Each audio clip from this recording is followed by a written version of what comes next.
Hello everyone and welcome again to another Teacher Joseph podcast.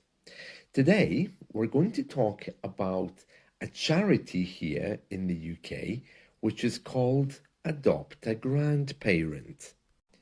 Now we all know that loneliness is becoming really common here and that there's many charities doing good work. Adopt a Grandparent is probably one of the most visible charities. It basically takes lonely individuals from the UK and it pairs them up with a younger person living somewhere else.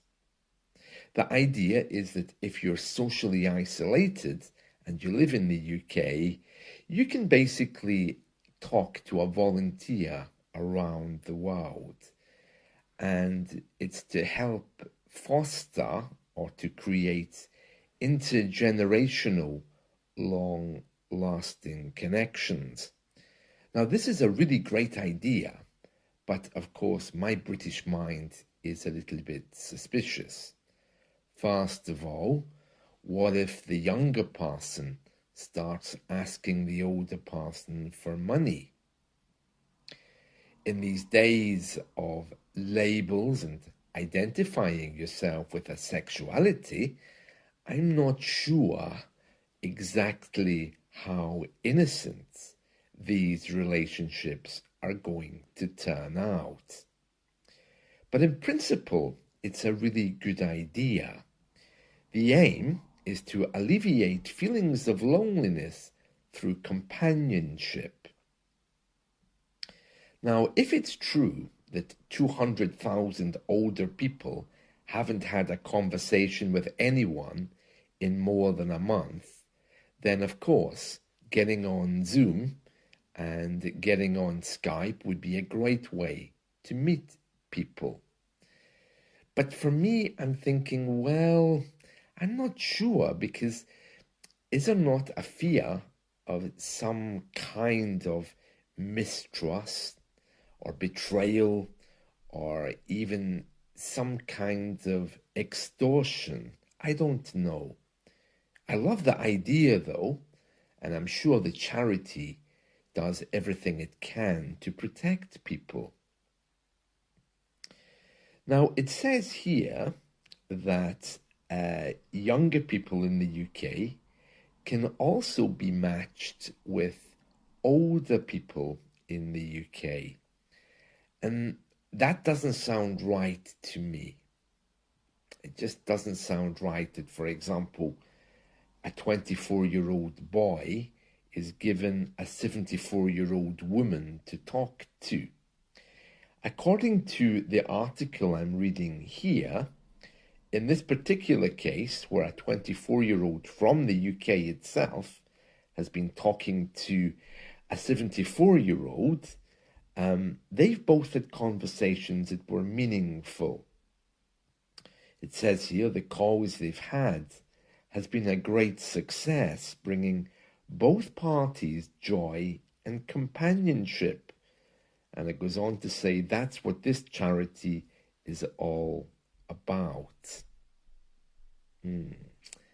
It's a great idea, and it has a picture here of a young man looking perhaps like he may be from Asia, talking to an older British man. And I'm thinking, yeah, well, it's all very good, but warning bells are ringing in my mind. I suppose loneliness really is a huge thing in the UK. And if you are paired up with another person and you can talk to them and create a friendship with them, that's great. It sounds a little bit though like an online English lesson, except you just go online and talk about your problems, not about languages. I think if it was me in this situation, I wouldn't really trust a charity like this to find me a friend. I simply would perhaps book online learning lessons, or I would try to go out the house to be amongst people. Online learning gives wonderful opportunities to different people. And so if you can't go out, or if you're socially isolated for whatever reason, it's great that Zoom and Skype are there. I think friendship is the most natural thing in the world. And I'm not sure trying to create that artificially is really such a good plan. I remember my grandparents. They weren't lonely, they were very much community people. But I think towards the end of their lives, the UK had changed so much that perhaps they struggled a little bit. Another thing about many older people is they can be very proud people. They don't want to admit they're lonely. In the past, the pub has provided a lovely place for people to go and chat with their friends. Another difficulty here in the UK is the definition of masculinity and gender, how men should behave and how women should behave. These were very strong messages given to us by our fathers in the past. And again, many men here just wouldn't feel comfortable to sit down in front of a screen and to be told, you will be a friend to this young man. Yes.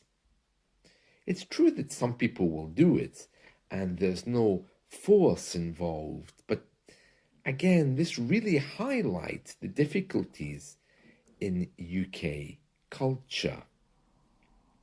Friendship shouldn't have to be worked at, and it seems that when you put two men together in a room and tell them to talk or expect them to talk, it just doesn't work. It somehow, though, is very British to try and fix the problem just by bringing people together and telling them to talk. They seem to have forgotten the older way, which is simply to give them a job, and while they're working on that together, they'll open up. In Australia, it was very, very interesting. They realized that they were having a problem with suicide amongst middle-aged men. So they brought in something called the Shed Project. The Shed Project was when two men were told to go and do something together, build a shed. A shed is the little hut you have in your garden. While they were building sheds, they obviously opened up and spoke to each other. And this is the way it should be. Putting two people on a screen and saying, you will talk, you will be friends, needs a little bit more guidance. Not everyone has the ability to talk. Not everyone is trained to teach. Not everyone can even hold a conversation these days. This charity matching people up sounds a little bit like dating, doesn't it? And maybe that's why I'm a little bit uncomfortable with it.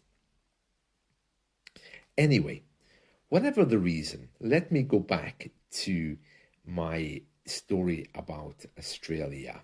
So, two men working together, building sheds. They started to talk to each other, and as a result, the suicide rate in Australia went down.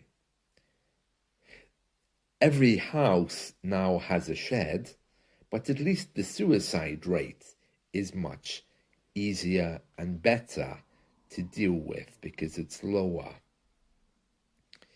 They tried to bring that here as well, to give men projects to work on.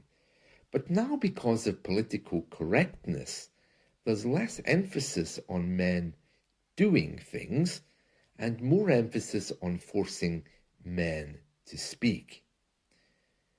This old idea that men should be strong and powerful is really disappearing, but a lot of men still carry those old messages. And I know for me, I would much rather be doing something than sitting on a screen simply talking about how I feel. During English lessons, when I'm talking about grammar and asking people to give me examples, I often learn a lot about people's minds. Sometimes through the examples they give. For example, if I say, create a conditional sentence, the students might say something like, okay, if I met a girl from the UK today, I would marry her. And if these kinds of examples continue, sometimes I think, I wonder if this person is lonely or really is looking to date someone, because all of these examples are about romance. Sometimes, though, when people give me examples, they can be a little bit dark and maybe show me that the person is disturbed or perhaps just needs someone to talk to. Other times, especially when older people book lessons, they really are looking for some kind of companionship and just something to take away the loneliness of a few moments. I've noticed that some cultures are better at dealing with these kind of issues than others. Some countries, older people really are so active and there's so many things for them to do. But maybe that's just city living. Maybe that's not really related to the fact that they're older. Anyway, my view is definitely that to put two people together to talk is a really good idea if they're working on a project together. My idea is always in an English lesson to try to pull out the English of a person, to try and get them to talk a little bit, but I never ask them to talk about themselves. Usually I have a topic that I ask them about. Maybe I ask them about, for example, particular things in their country, or I ask them about things like alternative medicine, or how particular systems work in their country. I don't ask them very direct questions about their personal life. Maybe some of them would like that. But on the other hand, in an English lesson, that's really not appropriate. But I do still get to hear a lot of personal things. Some happy and some sad, and some people really become my friends, which I like. Having said all of that, I'm really not sure how I would feel about paying a website to give me someone to talk to on the other side of the world. But then I talk to people on the other side of the world every day anyway, so for me it's like the same thing. There's all kinds of questions about ethics and morals here. When you talk to someone on the other side of the world to teach them English, of course, you have the professionalism of being a teacher, and you have to be very careful with political sensitivities. With a charity like Adopt a Grandparent, for me, it just sounds like too many things could go wrong. But anyway, I'm really happy that somebody is doing something to bring older and young people together. I understand for older people, sometimes they get very bored, but maybe if they considered becoming online tutors or teachers, they could have the same result. They could talk to different people, they could impart their life knowledge, and generally become better, more rounded people. Whatever way we deal with loneliness, I'm not sure that I agree simply logging onto a website and being matched with someone on the other side of the world is going to help. It sounds like a typical British answer to a much deeper problem. Well, that's it from me today. I hope you've enjoyed this. Let's talk again soon. See you. Bye.